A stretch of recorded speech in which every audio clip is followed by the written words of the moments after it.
Mount Vesuvius is a symbol of Italy, and especially of the city of Naples. The volcano is also known as the Mountain of Misfortune.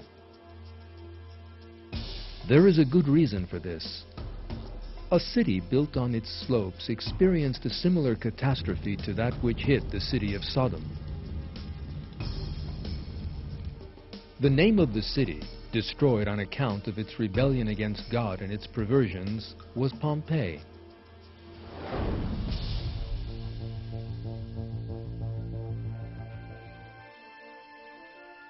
These pictures portray what was once the busiest street in Pompeii.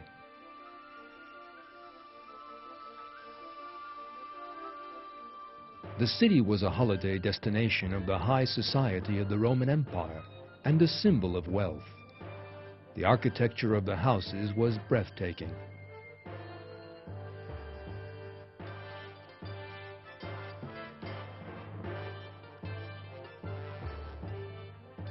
The people of Pompeii were very wealthy. Yet, instead of giving thanks to God for that wealth, they turned into a nation of deviants and gave themselves over to debauchery, and the city became a den of iniquity.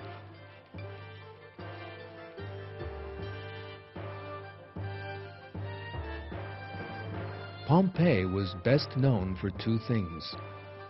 One was the gladiatorial combats organized in the huge arena solely for the amusement of the rich. That savage spectacle had only one rule: to fight to the death.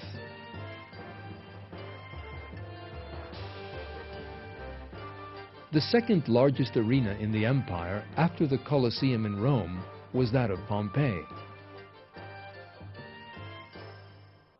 In the early years of Christianity, that arena witnessed the deaths of countless numbers of people solely because of their belief in God.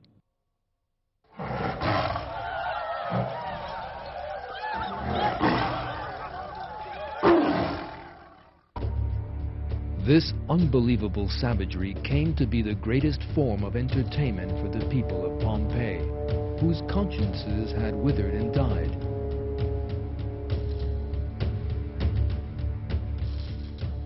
The second main feature of Pompeii was that it was the scene of the most ruthless implementation of the system of slavery, which prevailed throughout the Roman Empire. For a slave to disobey an order, there could be only one end.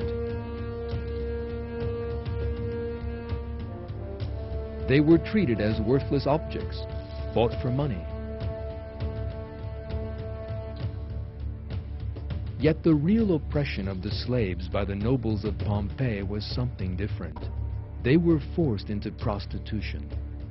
The perverted homosexual relations between themselves among the nobles ended in the rape of slaves no older than children. In short, their wealth had made the people of Pompeii degenerate and led them into a morass of perversion and deviancy. They had no idea what was about to happen.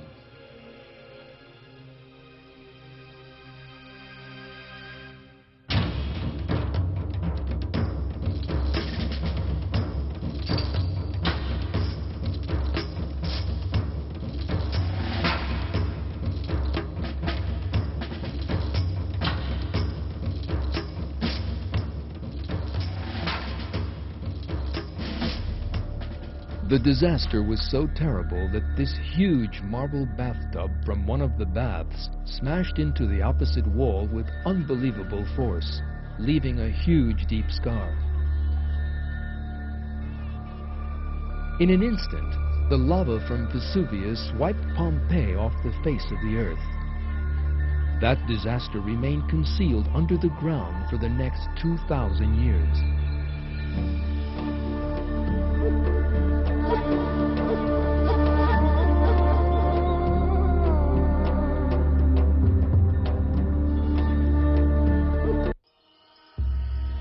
In the first quarter of the 20th century, archaeologists began to unearth the remains from under tons of volcanic rock.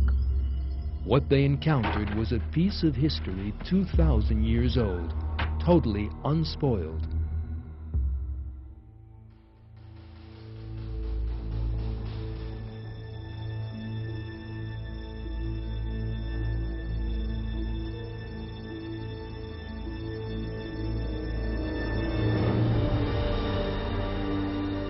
The disaster had struck the people of Pompeii so suddenly that everything stayed just as it had been 2,000 years ago, as if time had stood still.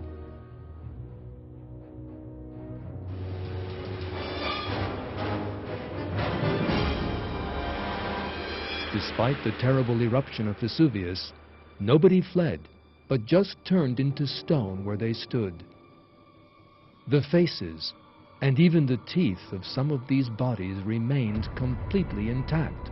The thing they almost all had in common was their expression of surprise and terror. A family eating together were petrified at that exact moment. Even the food on the table has been preserved. The most extraordinary side of the tragedy is this. How was it that thousands of people waited for death to come and claim them, seeing and hearing nothing?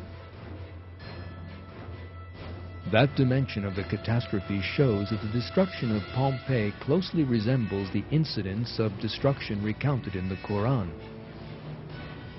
When such incidents are described in the Quran, it is revealed how people were always struck down in an instant where they stood.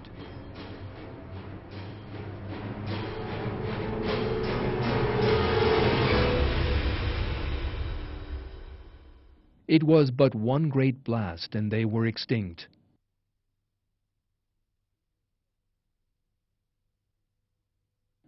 We sent a single blast against them and they were just like a thatcher's reeds.